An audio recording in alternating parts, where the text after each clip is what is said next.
Il Medioevo nello stagno di Cabras è andato in archivio solo nel 1960. L'ha cancellato la storia e la rivolta dei pescatori. Erano molte le notti sbagliate per i pescatori di frodo e per le guardie non era difficile scovarli, sistemarli a calci e pugni per cominciare. Poi la denuncia ai carabinieri. Tragedie nelle notti con il biancore di luna. E anche quando il vento guzza la pioggia a daghi gelati. Omicidi, arresti, carcere, miseria nera. Poi la ribellione.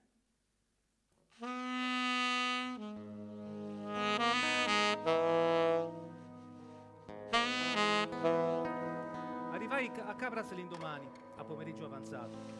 Dovevo cercare notizie sul delitto per il mio giornale e, visitando il paese e lo stagno, con la curiosità che sempre si apre in luoghi mai visti prima, molte cose, alcune esterne alla vicenda o appena adesso mi colpirono.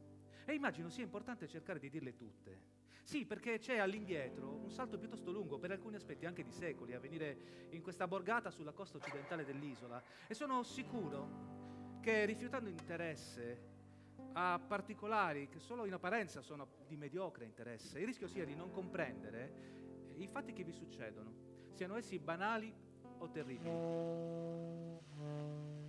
Arrivato sul luogo dell'uccisione della notte prima, io notai i battelli abbandonati da Simbula e Mura dopo lo sparo. Di simili mi era capitato di vederne molti in tutto lo stagno, specie in acqua bassa. Questi battelli hanno un nome, Vassoni, e tolti gli scambi di canna e i sostegni di questi ricavati dalle tamerici, il resto, persino il banco di voga e il fermo per i piedi, è di fieno palustre, un'erba a portata di mano che qui chiamano spadua. Vedendoli da vicino mi venne da pensare a sopravvivenze di civiltà remote, pezzi ormai da museo, e non mi sbagliavo, no, perché lessi più tardi che un esemplare di Vassoi è conservato nel museo di Stoccarda e alcuni studi lo hanno collegato alle barcazioni egiziane di Papiro, alle barchette peruviane del Titicaca e ai battelli di Dicoa sul Golfo Persico. Ad una mia domanda, il barcaiolo che mi accompagnava mi guardò come stupito che potessero saltarmi in testa idee così stravaganti. Sì, perché era stata proprio la vista dei Vassoi a indurmi a quella domanda. Io avevo letto tempo prima d'un altro sintomatico residuo dei tempi mitici, l'amo di siepe, che è ricavato da un arbusto comune nella provincia di Oristano, nel golfo di Oristano, il crespino, no? Saspina de Gristum, e che è altrettanto primitivo quanto quello orizzontale d'osso del Paleolitico. E così, alla mia domanda se i pescatori l'adoperassero ancora, il barcaiolo dondolò la testa e svelto disse: ci mancherebbe, ma è roba antica, roba sorpassata dei nostri vecchi, l'amo di siepe. Fino al 45, sì, è perché dei rifornimenti non arrivavano dal continente. E allora sì che l'amo di siepe andava, ma oggi... Approdammo che imbruniva, in un punto non lontano dalla chiesa parrocchiale. Quello che si vede di là al centro è una sfilata di case uguali, per lo più basse, fatte di ladri. E subito si fece strada dentro di me davanti a quegli assurdi nidi senza intonaco, un bruciante fiotto grigiastro di miseria. E la sensazione d'essere piombato in un tempo biblico. Dicono, e lo dicono i signori, si capisce, che se Dio ha fatto di fango l'uomo non sbaglia a farsi di fango la casa. Ma l'uomo chi? L'uomo povero. E anche questa si capisce, Sì, perché loro ce l'hanno la casa a Oristano, di pietra e con tutte le comodità. Così disse il mio compagno. Nello stagno di Cava ci sono tanti pesci, che sono tutti del padrone, che è ricco e vive in Oristano, in una casa grande. A volte nelle peschiere dello stagno ci sono molti pesci e allora il padrone ne fa bruciare tanti, perché se non costano poco e il padrone ci perde.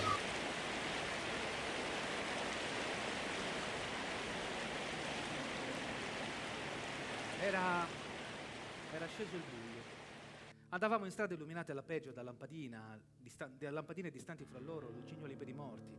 E ci voleva molta abilità a guardare ed uso la sola parola giusta le strade ridotte ad un pantano. Volendovi dare un'idea, potrei usare qui parole non mie, vecchie di 100 anni e passa. Sono a Cabras molte contrade per loia e mota mollissime, in alcune rimane il brago fino a che un forte sole l'asciughi. Le aveva scritte Vittorio Angius per il dizionario del Casalis del 1837, niente meno. Ma appena al centro, ecco, però subitanea, come nei sogni, un'immagine nuova. Luci colorate che guizzano in alcune insegne al neon, e viene da qualche parte il suono di jukebox, risate, chiacchiere nel fumo di una bettola, il dirigere diventa alticcia, un altro caffè, ci sono grandi vetrate, cromature che luccicano, vivaci decorazioni, specchi alti. Abbiamo bruscamente finito di vivere in un tempo mitico e siamo di colpo approdati alla contemporaneità. Entrai. Di là dalla vetrina vedevo passare uomini vestiti ancora all'antica, ragazzotte in blue jeans, poi le donne, alcune, non molte, in costume, ed altre, neanche queste numerose, in abiti moderni, truccate, la pettinatura alla Bardot, in un più di misto, di vecchio e nuovo, gonne lunghe sino alla caviglia, tacche a spillo, scialli con camicette con disegni astratti e il grembiule tradizionale a proteggere le tunichette della UPIM. Piano piano, da queste prime superficiali impressioni, mi feci del paese un'idea mia, di gente in bilico, tra l'antico e il moderno, più di là che di qua in ogni modo. E stupore mi venne anche da un'altra precisa circostanza. Arrivati ai stadi, che ancora la luce esitava dietro la linea dell'orizzonte, i carabinieri quella mattina avevano trovato un cadavere d'un uomo, riverso sul terriccio acquitrinoso, molle, e un cadavere con i gambali di gomma, il sciale, il berretto da ciclista, la giacca di tela Havana. Non c'era stato neanche bisogno di rivoltarlo per l'identificazione, no, il nome della guardia impallinata già tutti lo sapevano: Pasquale Pinna, 46 anni. E infatti, sin da presto, molte donne erano andate a consolare Peppina Amadou, la vedova. Ricordo d'aver sentito, arrivando lì,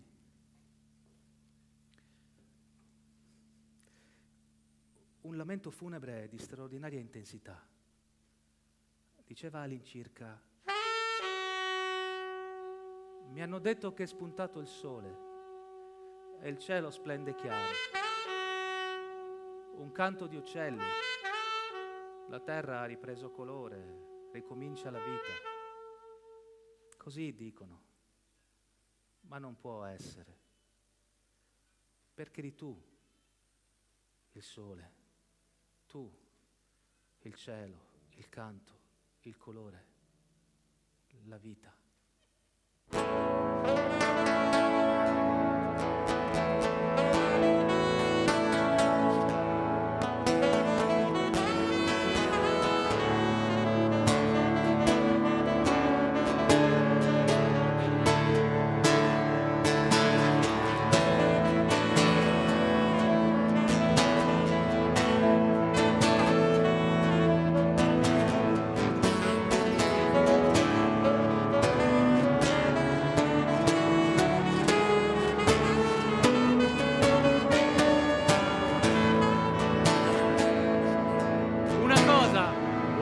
La voglio dire. A poche ore dal fattaccio io mi aspettavo un'aria diversa a Cabras.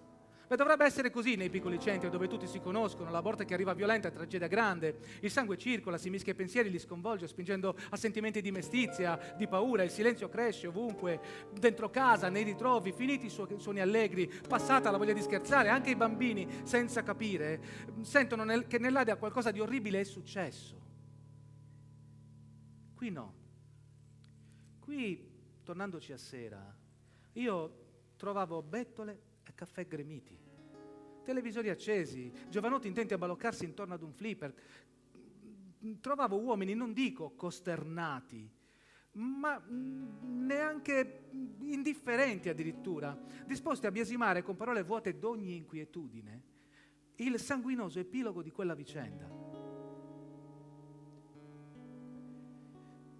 E notai anche che in ogni bettola, che il chiacchiericcio all'apparire di guardie o di persone comunque vicine ai padroni dello stagno, di colpo si spegneva.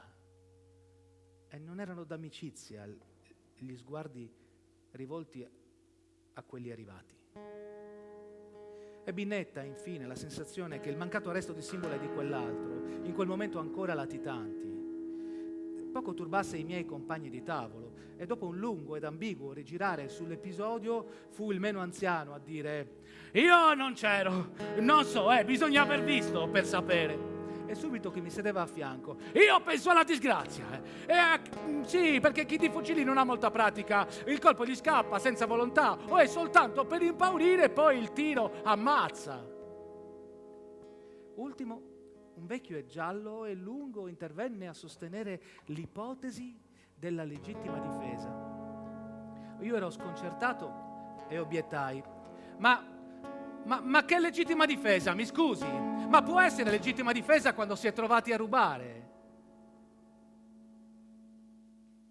Con fastidio, il vecchio disse: «Chi pesca? Allora fa lo stesso che rubare, secondo lei?» Non riporto il seguito. Solo dirò che stavo tra uomini nella coscienza dei quali pesca di frodo e furto si dissociano. Un conto sul piano morale è la pesca, lecito rimedio al bisogno, è quasi un istituto di compensazione economica, e altro è il furto. Ed ecco davanti a me venirsi dunque precisando lineamenti segreti di un mondo irriducibile entro normali schemi di giudizio, di brutti incontri, di scazzottate furibonde con le guardie di peschiera. Sono in pochi a Cabras a non averne avuto. E il rancore da questa parte di trincea d'acqua mai finisce di covare. Stando seduto a quel tavolo di bettola, non mi era difficile capirlo. Mio zio è pescatore, però non può pescare nello stagno, perché il padrone dello stagno non vuole e ci manda sempre i zaracos con i fucili a fare la guardia. Ma mio zio è povero e ci deve andare lo stesso a pescare.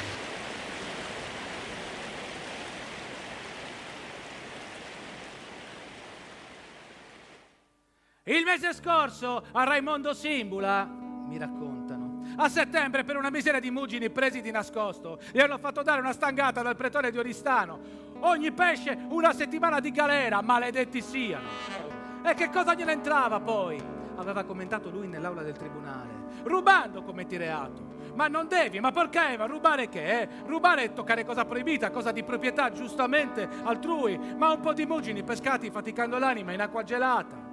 E uno, ed ecco la ruberia quando così non si discute, uno salta alle siepi, va in luogo non suo, orto vigna che sia, prende, arraffa, si carica e partenza. E allora sì, perché la terra è terra, e non scende dal fiume, non la manda il cielo, non entra dal mare la terra. E la roba che ci cresce sopra, il proprietario mica l'ha avuta per combinazione, Quel campo lui se l'è concimato, arato, acquato, spese, lavoro.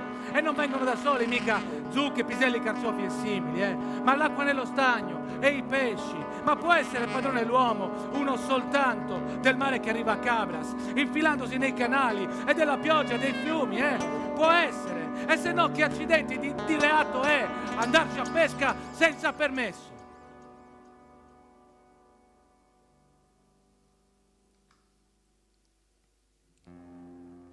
Lo stagno era calmo, un olio. Sino a non molto prima, per tutto ottobre, il tempo era stato da lupi nell'oristanese. Giorni e giorni di cielo guasto. Acqua, vento, i trattori fermi nelle campagne allagate sembravano galleggiare come resti di naviglio alla deriva. Quando così, il tempo è un flagello e porta momenti brutti per chi vive zappando alla giornata, al lavoro più ne dà. Però si fanno ideali anche le condizioni nello stagno. Il pescatore di frodo ha come complici il buio, il freddo, il vento, che trasforma la pioggia ad aghi gelati. Di sorveglianti in giro non se ne vede, tenuti a letto dalla tempesta, e senza paura ti puoi immergere tutto il tempo che ci vuole. Non c'era la luna la sera del 28 ottobre 1958 e riuniti a bere in una bettola di Baratili San Pietro ci sono Angelo Mura, Raimondo Simbula, Giovanni Fanari e i fratelli Enna. Hanno appena deciso di approfittarne anch'essi, sì. Si sarebbero trovati l'indomani, dopo il tramonto, in un punto detto Istadia, all'estremo nord dello stagno. Ed eccoli allora convenuta. Ognuno sul proprio battello di giunchi, però il vento è caduto.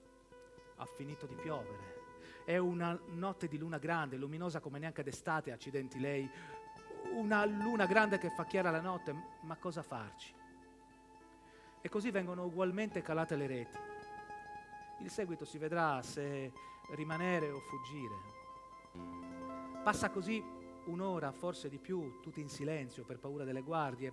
Erano anche intenzionati a sparare un po' d'uccelli d'acqua, perché le anatre, quando è buio, al fruscio della barca, si alzano in volo ed è facile tirarle giù, no? Ma in una notte così nessuno pensa più alla caccia, meglio essere prudenti, gli spari chiamerebbero la gente. E così Angelo Mura e Raimondo Simbula preferiscono lasciare il fucile dov'è, sul fondo della zattera. Dopo tanto silenzio è Giovanni Fanari a parlare. Ha sentito voci, arrivano rumori di sciacquattamento da lì vicino. Una collega! Aio a terra o ci prendono! Ora tutti stanno attenti, hanno molta distanza, sono spuntate le barche di una collega, 12 pescatori della cooperativa Pontis, quella padronale. Oh, cambiamo posto! Insiste Fanari, i fratelli Enna lo seguono, vanno verso riva, lenti, contro il fondo basso dello stagno, 3 canne legate insieme per spingere la barca. Raimo! E voi? Grida Fanari agli ultimi due prima di scomparire. Raimondo Simbula dà una scrollata di spalle ed essere visto poco gli importa. E al diavolo non sarebbe neanche la prima volta. Stiamo! Risponde con le mani messe d'imbuto. Subito si gira a guardare Mura, rimasto lì indeciso. E beh, paura? E dai! E gli batte la mano sulla spalla. Ma mica può succedere nulla. Al peggio la faccia dietro ci mettono. E se ci beccano invece? Oh, quante storie! E tornano a curvarsi sull'acqua nera. Le reti pesano. Una pesca così! Ma davvero io non ci credevo, ricca sembra, da guadagnarci bene. Angelo Mura parla con una voce innaturale, per un uomo, voce fina, voce di bambino. È la prima uscita abusiva questa per lui. Ma che cos'è che non ha fatto in ritardo? Solo a 3 anni camminava, a 10 aveva cominciato a parlare e adesso che ne ha 23, passato il tempo dello sviluppo, resterà per tutta la vita uno sgorbio, una faccia da vecchio su un corpo rimasto fermo nel mezzo della crescita. La causa? Colpa del troppo vino bevuto da suo padre, forse, che una volta in paese era caduto, cantando in mezzo alla strada, e la gente noncurante diceva «È cotto al solito!» E quella volta no, era più dell'ubriachezza quel giorno. Lo avevano raccolto da terra con grida e risa di sfottò e lui, zitto e rigido, era morto, fatto secco dall'alcol. Deve essere per questo, sì, che Angelo Mura ha un braccio inutile, lo sguardo opaco e i pensieri lenti. Diversa musica per quell'altro, Raimondo Simbula. Ha 3 anni di più, 26, e da come parla, imperioso, da come pianta gli occhi su chi l'ascolta, si capisce che sopra i piedi non si li è mai lasciati mettere. Il vento di bufera che sempre soffia tra le popolazioni disperate gli si è rovesciato tutto in testa, facendone un agitato, e non è regola sua sottomettersi, men che meno con le guardie di peschiera. Intanto un'ombra, un fruscio di barca. È notte di luna gigante, la barca avanza, è notte chiara, si vede come se fosse giorno. 2 uomini stanno in piedi sulla barca. «Presto a terra, ci hanno visto!» ordina Simbula raccogliendo veloce le reti. Succede un po' di confusione, Mura si è lasciato prendere dall'orgasmo. «Avanti!» gli ripete Simbula, eccitato. Ora filano respirando grosso verso riva. Ci sono i cannetti e i giunchi dove nascondersi lì, ma appena toccata la fanghiglia 3 ombre escono dalle canne e d'improvviso una voce dalla barca. «Abbassa il fucile, Raimo! In 5 per Dio, fottuti siamo!» Anche a Raimondo Simbula è venuta paura adesso. Rinculano, tenendo i fucili puntati contro i sorveglianti. «Pensa alle guardie a terra tu, a quelli in barca me li guardo io!» Tutto infine si fa rapido. Parole e gesti dalla barca gridano: «Butta il fucile, Raimo! Lasciateci stare!» «Ma che impazzito sei, Raimo!» Le voci salgono, si dilatano, risuonano, altissime, scheggiate dallo spavento. Sposta la canna, Raimò! Nulla, Raimondo non ascolta più, l'agitazione gli ha fatto salire il sangue alla testa. Spara! Spara, fosse chissà chi! Urla il compagno e con voce di delirio verso gli uomini in barca. L'ha fatto Dio lo stagno! Di Dio è! E tutti possiamo pescarci! Quelli a terra sono lenti, sono guardinghi, ma passo, dietro, passo, continuano ad avanzare. Basta! Fermi, Cristo! Per l'eccitazione la voce di Simbula si è fatta roca. Dalla barca a una decina di metri l'uomo di prima insiste. Lascia il fucile, Raimò! Pazzo sei? Pazzo sì! Ma per colpa vostra! Perché è mio ed è suo lo stagno! E tutti possiamo pescarci! E siete voi che ci fate impazzire, rompendoci i coglioni! Pensa ai figli, Raimò, metti via il fucile. Abbiamo fame e anche i figli hanno fame. Abbassa il fucile, abbassa, l'ho detto!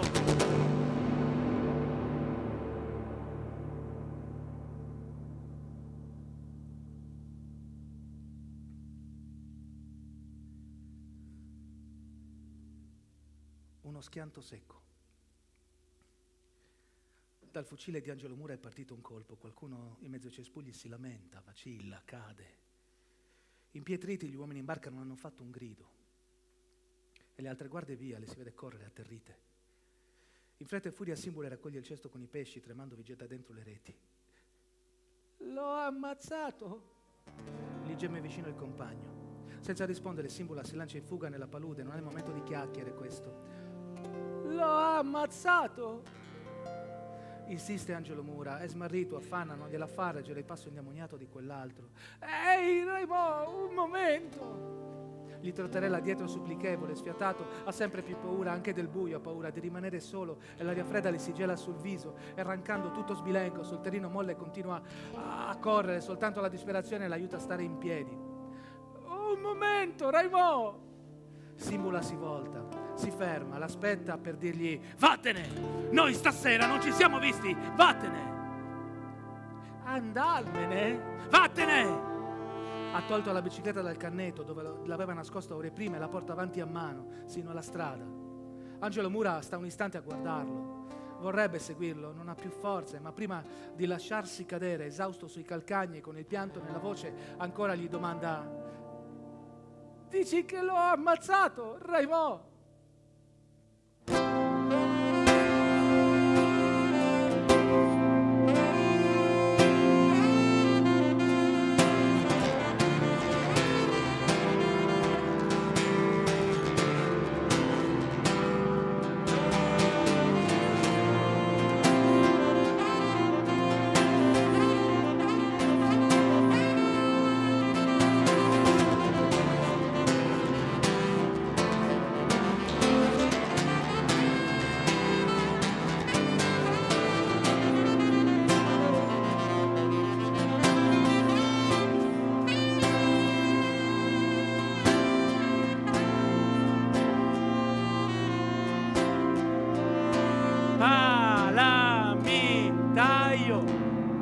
Scriva così.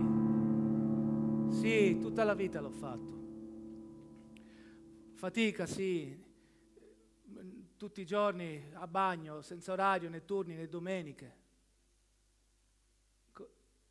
Il guadagno, il guadagno. Certi giorni neanche da comprarci il pane. Che cosa vuol dire fare il palamitaio? Chi pesca col palamito vuol dire. È una funicella di cotone lunga 1000-2000 metri, no? Questa funicella di cotone, spago da 1 chilo, di notte si srotola sul fondo dello stagno per abboccarci le anguille. E poi l'indomani alle 4, alle 5 di mattina a pescare. L'ho detto? Ci sono un paio d'ami ogni metro nel palamito, 2.000-3.000 in tutto.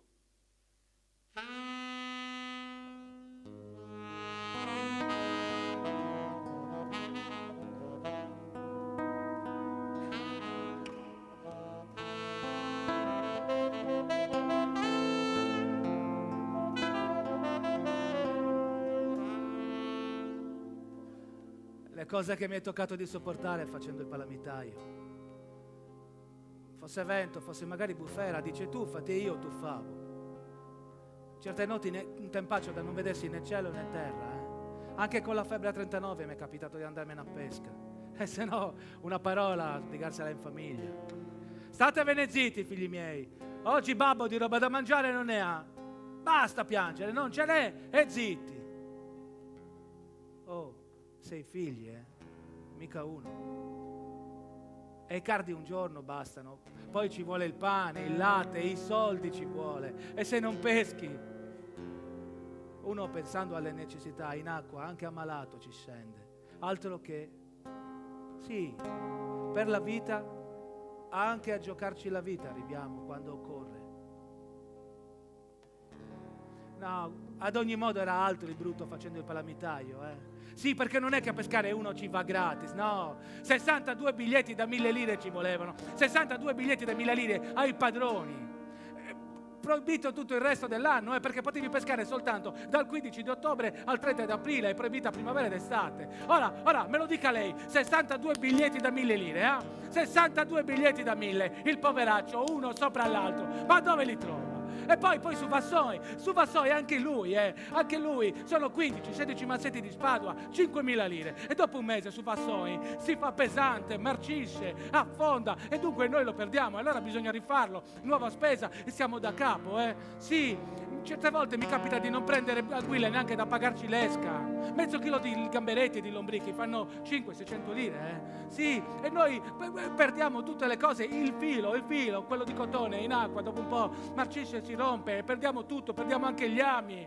E allora i padroni a farsi fottere, mi sono detto. Se capita, abusivo.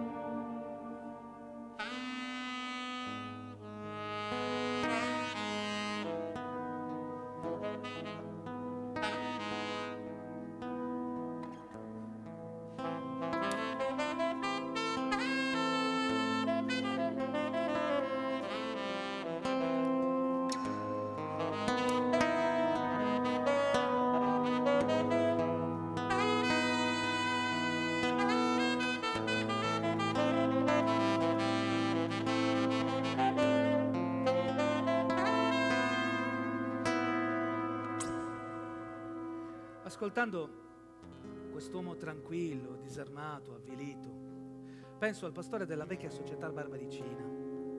Il furto in massa delle greggi, l'irruzione in territori altrui, la rapina, l'assalto, la guerra. Quell'altro inclina a considerarli come lizze e tornei dove sono messe alla prova le qualità dell'uomo forte. C'è una punta d'orgoglio nella sua impresa ladresca. Non qui, a Cabras, no. Non il desiderio di mostrarsi abili o astuti. No, qui l'unica cosa che spinge i rivieraschi a violare la riserva di pesca è la spinta di sostentarsi in un modo qualsiasi. Ma, mi scusi, ma non pensa di sbagliare, di far male andandosene a pesca proibita? No. Perché è sacrificio. E poi il pesce c'è. Solo per noi no, ma per bruciarlo c'è. Mesi fa dalla pescheria Pontis ce n'era di fumo giallo che saliva dalla montagna di pesce bruciato. Nello stagno i pesci erano così tanti che facevano un mucchio. Un ammassamento da non potersi neanche immaginare. C'erano più pesci che acqua. Bene, il giorno dal paese noi vediamo un fumo lungo, giallo, e subito per chilometri e chilometri questo odore di pesce abbrustolito. Altro odore in paese, in campagna non ce n'era, L'erba, l'uva e anche i fiori con questo odore di pesce bruciato. Ma le sembra giusto? Per non far scendere il prezzo, vicino alla pescheria avevano incendiato 800 quintali di pesce morto, e mettono tristezza e rabbia, 800 quintali di pesce bruciato.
Lo stagno di Cabras è fra i più ricchi d'Europa.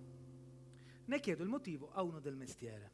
E lo vede lì quel canale, mi risponde. Unisce il mare direttamente a Samardini, dove ci troviamo, no? Ebbene, lei quel canale se lo deve immaginare come una grande pompa messa sul golfo a pescare i banchi di pesci. E quelli una volta nello stagno mai più potranno uscirne. No, ci provano, ma ci sono le palizzate di canne. E allora provano da un'altra parte, imboccano altri canali e alla fine di queste ci sono altre canne. E allora finiscono dentro grandi recinti che si chiamano lavorieri fissi, che sono camere della morte, no? E queste qui hanno anche loro le pareti di canne. E il grosso del pescato si ricava ovviamente da qui, e dalla peschiera.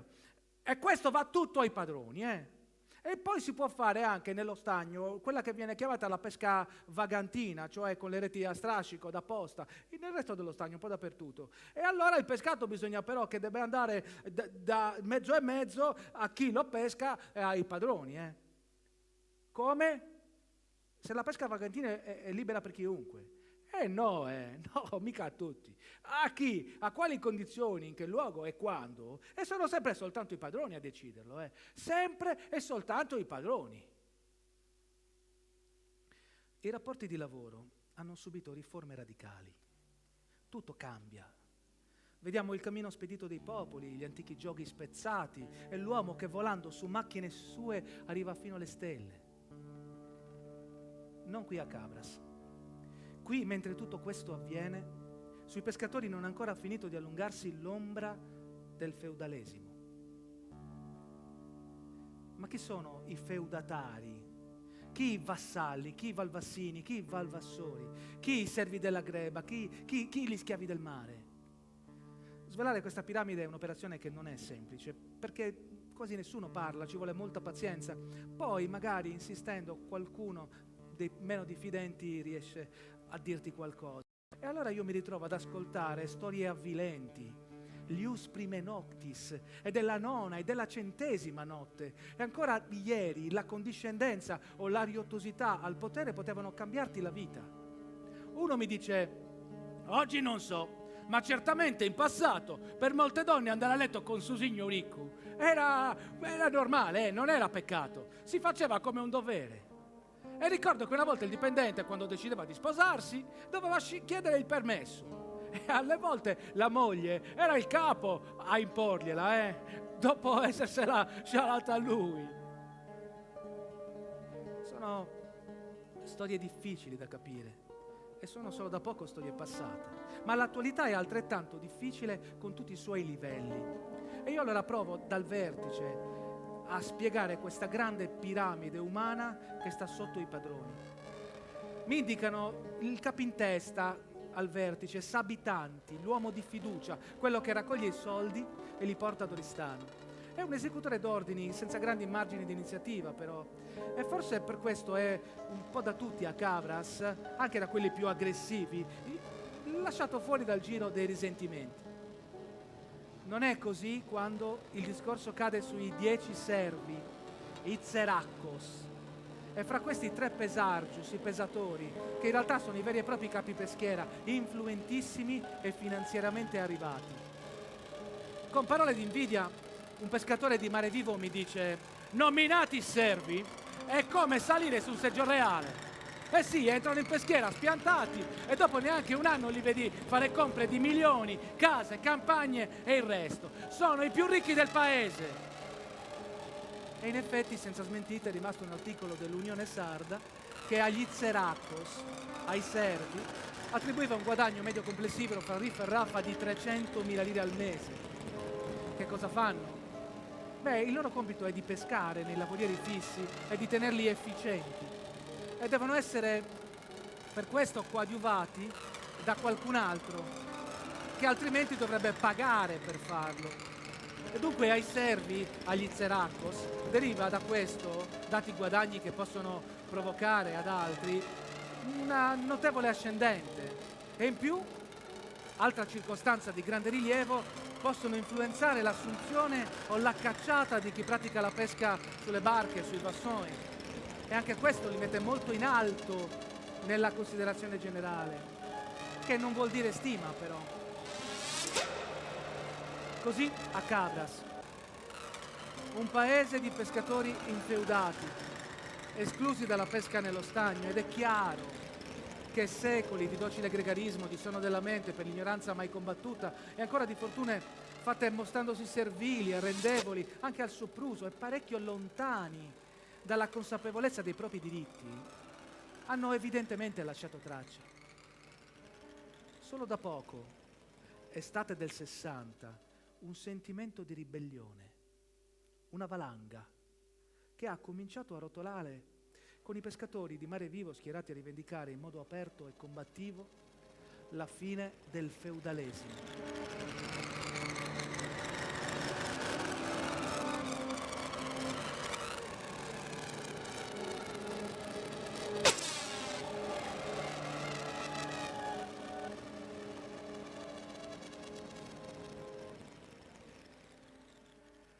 La fine del feudalesimo.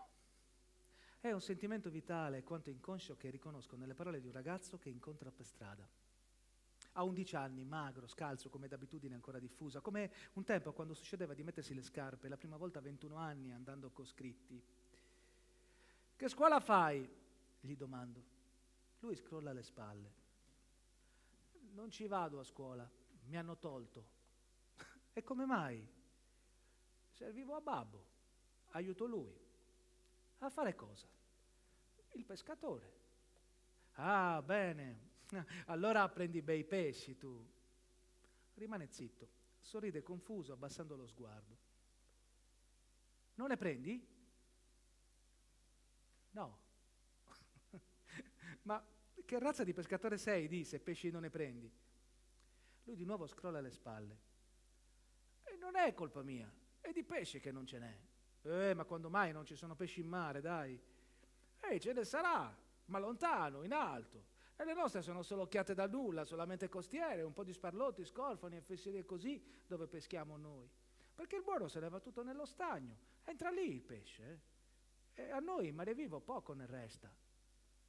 Ah, ho capito. E senti, nello stagno, a pesca proibita, ci sei andato mai?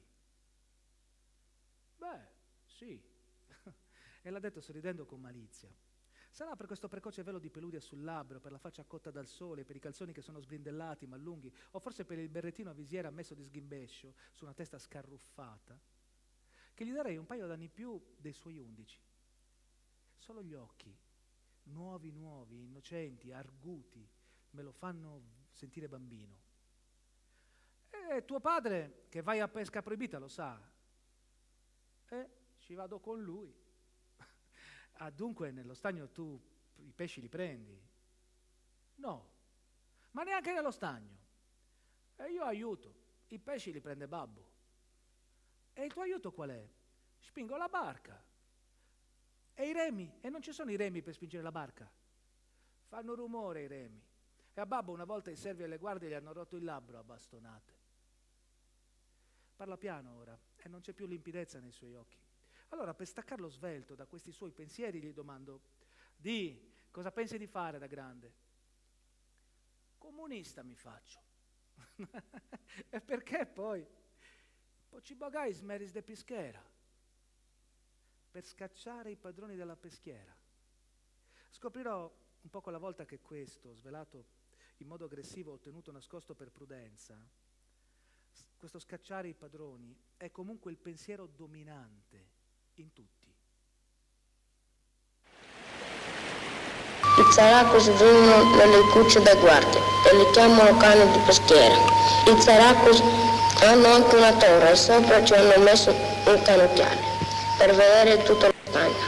I Tsaracos fanno la guardia anche ai mezzadri che danno al padrone metà del pesce e guardano anche ai paramitaios che vanno a pescare col fassone e per farli pescare il padrone vuole 60.000 lire, ma devono pescare soltanto 4 mesi e usare la fuggia.